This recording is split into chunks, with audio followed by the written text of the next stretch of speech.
Okay, so let's do a quick little update on everything that's going on in the world. Hopefully we can make it fun because it's a lot of foolishness, all right?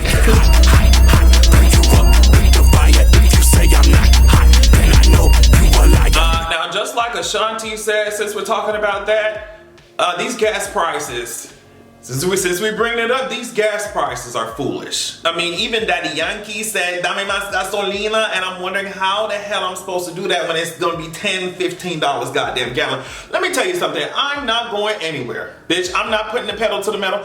I'm not going ever. If you all want to see me, bitch, you better, like I just talked about Nightcrawler, you bitches better invent teleportation. Cause my gas tank probably wondering why she ain't go above half tank, bitch. Because you're still getting $20. Whether $20 is $20, you're gonna get $20 when I say you're getting $20, and that's all you get, bitch. Half tank, hook it up. I'm saying that, but ain't nothing worse than visiting a gas station multiple times in a row. So it's almost like just fill that shit up and keep going. But yeah, I'm tired of that shit.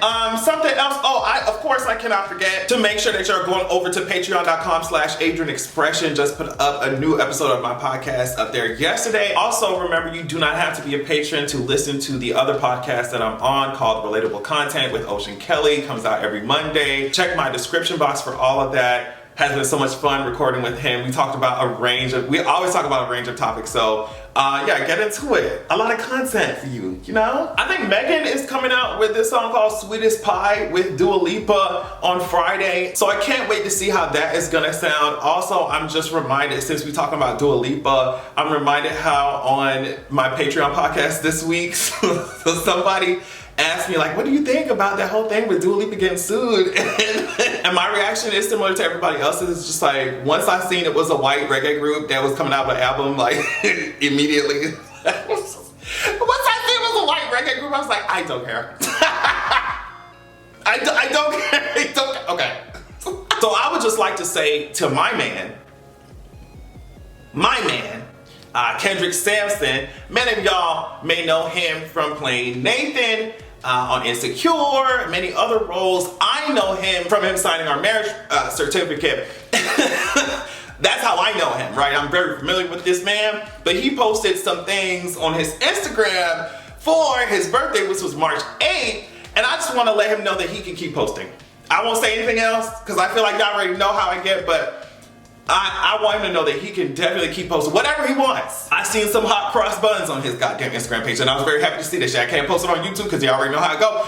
But I just want to know that if he ever feels the need to continue posting on his Instagram, that he should feel empowered to do so with his fine ass. I wanted to show you some cute Alphabet Mafia content before we really get into what these bills and laws are doing real quick.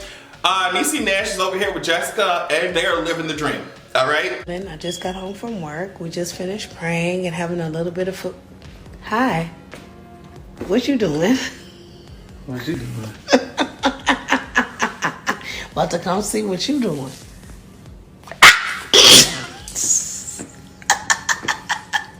I hope y'all are having a good evening, because I'm about to.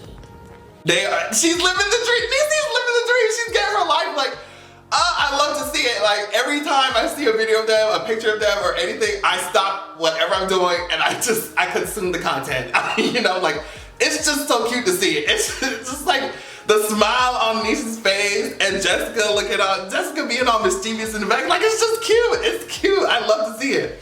But something that I don't like I said, we had to get some joy for a second, because this shit is really ridiculous. Something I don't like to see is that, even though I expected to see it, is that Don't Say Gay bill in Florida did indeed pass the Senate, and now it's going to the governor's desk. We already know. I mean, at least, like, it's just obvious.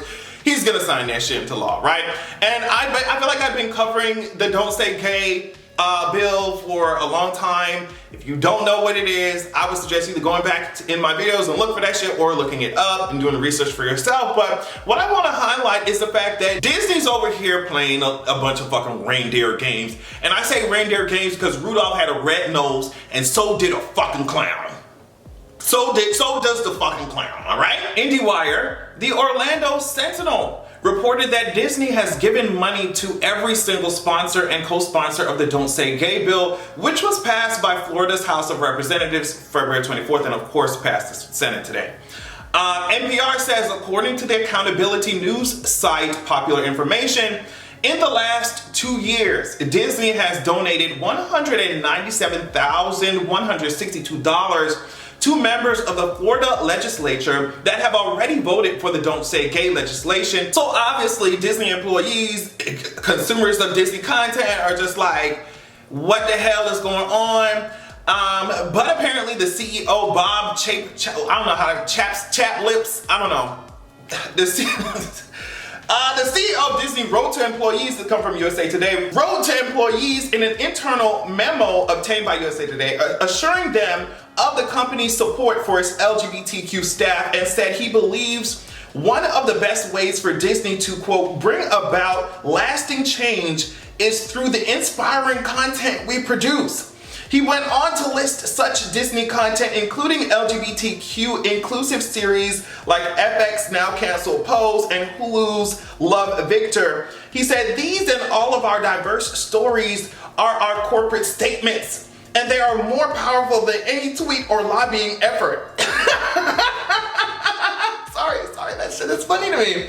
Like, y'all donating to this shit. Y'all donate to this shit. Like, okay, hold on. He said, I firmly believe that our ability to tell such stories and have them received with open eyes, ears, and hearts would be diminished if our company were to become a political football in any debate. Now that is hilarious to me, because Disney's really acting like they're setting the trend when it comes to LGBTQ representation on the screen. Like, girl, y'all, are you serious, bitch? Like, y'all couldn't even make bitches. Remember that whack ass kiss they gave us in Star Wars?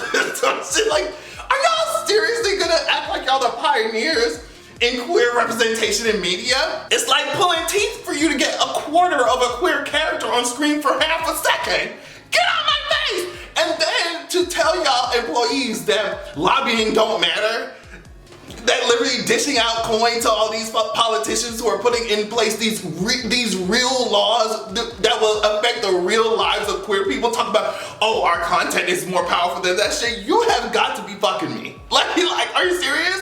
But a lot of, and I think I highlighted this before, like a lot of companies will do this, oh, we're pro-gay in their messaging and their marketing and their PR. But when it comes time to like actually putting their fucking money where their mouth is, they're gonna put their money where they see their business developing. And that goes to whatever politician, don't matter what their stance is on gay rights or whatever, human rights, if supporting that politician means growing their business, they're gonna do it. They're gonna do it. And the thing is, like with these huge companies, they buy out everything. It's like, how the fuck we gonna boycott their ass anyway?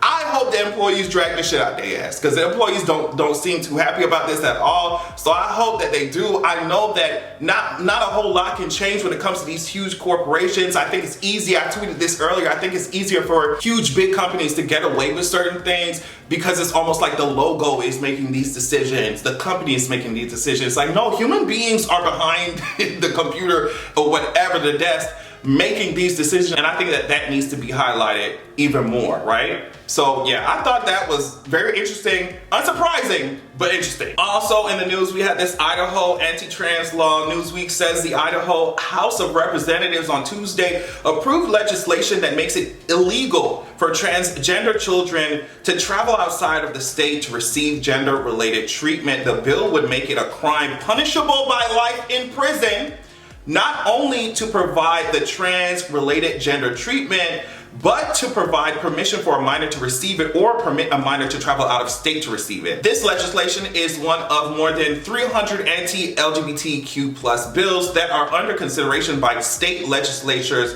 across the United States, according to a Human Rights Campaign statement issued after the bill was approved by the House. If the bill is enacted, it will be considered a felony to provide gender care to transgender youth, including hormones. If this passes the House in Idaho, it's going to the Senate. The Senate is Republican controlled. If it passes the Senate, which I think it will, it's going to the governor. Governor is Republican. They're going to sign that shit in. Like I said before, it's not too much you can say about this shit other than when y'all start to, when the country itself starts to see how this shit is gonna backfire. It's gonna start to see how all of these laws and shit are gonna be so damaging to multiple communities, you know, then everybody's gonna be like, oh my God, what happened? Oh my God. But this is what you get when you have politicians who are more concerned about suppressing people than actually allowing them to live comfortably, live peacefully, live with the resources that they fucking need. I hate it. I hate it here. I know I'm doing a lot of reading, but this next one is about Ryan Coogler. It's coming from Variety. Variety said Coogler was detained and handcuffed after he went to a Bank of America to make a transaction on January 7th. So this story is just coming out, but it happened in January, okay? According to the Atlanta police report, the 35-year-old director, who was wearing a hat, sunglasses, and a COVID face mask, went to the counter and handed the bank teller a withdrawal slip with a note written on the back that reportedly said, "I would like to withdraw $12,000 cash from my checking account. Please do the money count somewhere else. I'd like to be discreet." The teller, however, misinterpreted the situation as an attempted robbery when the amount of the transaction exceeded $10,000 and triggered an alert notification from Coogler's bank account. So the bank teller, who apparently was a black woman, alerted her boss about what was going on, because I guess she was just confused. I don't know. Ryan said this after he told Variety, he said, "This situation should have never happened. However, Bank of America worked with me and addressed it to my satisfaction, and we have moved on." The way that it sounded, it just sounds like a huge misunderstanding from my perspective. I'm just not seeing, first of all, I'm just not seeing how, like, if he's saying I would like to withdraw shit from my own account, and it, you know, I don't know how, but like I said, maybe the alert in the computer happened and Miss Mom was like, bitch, I'm not gonna put my job on the line for nobody, so she just went to her boss. I don't know. I think a lot of people are like blaming Ryan Coogler for coming in there like how he did and writing on the back of a note or whatever, but I don't think it warranted calling the goddamn cops. I don't work in that industry, obviously, so I don't know what the T is. I don't know. I'm also not somebody who's able to go to the bank and withdraw $12,000. You see what I'm saying? So it's just like, I just don't have enough insight to how all that shit works to be passing judgment. You know what I mean? I don't know. I just saw some people blaming Ryan, and I don't know why you would, you know? Like I said, that's out of my tax bracket. But I just don't, especially if it was just like, it's a lot of coins, so can you count it elsewhere? But I can also understand the teller's point of view where it's just like, you coming in here. And I can only imagine Bank of America was so happy when they seen that, oh, it was a black woman that had reported this shit. I don't know, okay, but he's fine. Obviously, this shit happened in January. I'm just saying, like, I don't get why people are like blaming Ryan in this. You see what I'm saying? He wanted his coin. He was just like, sis, don't count my stacks out here. That's it. I don't know. He didn't say like, give me all the coin and y'all got. He's just like, I would like to withdraw some shit. I don't know. But also identity theft, I don't know. What do y'all think about that? Because it was a huge story that broke today. So last thing I'm gonna talk about, I'm not gonna spend too much time on it, not gonna go too in depth, but there have been like, there's this large conversation happening about like TikTok cults, like content farms and TikTok cults and shit, wrapped up in religion, wrapped up in white Jesus, and people were online talking about their family members have cut off contact with them, they seem robotic and blah, blah, blah. And so of course you had certain people who were just like, oh my gosh, online. Adding to the conversation, I don't know if you consider it adding, but they were just like, yeah, I don't know how I would never be susceptible to no cults, and oh yeah, cults, like, oh gosh, you doing a TikTok cult? How stupid could somebody be? I'm just like, are these coming from the same people who believe in the Democratic Party? I'm like, what's the difference between cult and religion? Bitch, the only difference is the amount of people practicing this shit. Like, I'm not entertaining any like of these judgmental, like, oh, how could somebody join a cult? I would not entertain that conversation from anybody who's convulsing in the pews and speaking fucking gibberish, you know what I mean, and shelling out all their coin to their pastor. Like, you judging people who in a cult, and you in a cult.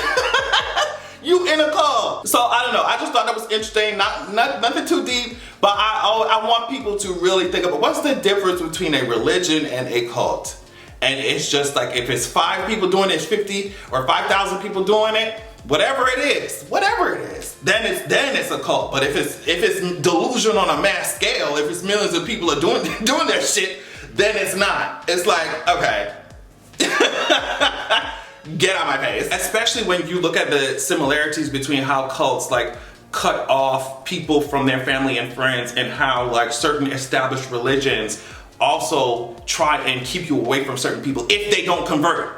You know, cut you off if they don't convert. If they also don't join our organization, it's almost like you have to shun them or disfellowship them, whatever, you know what I mean? So it's just a similar, it's so funny to watch people who participate in the same kinds of things. Even like standing and shit, like standing certain artists and shit like that, like, it's a lot of things that we participate in the society are very cultish. So it's just funny to watch, like, it's funny.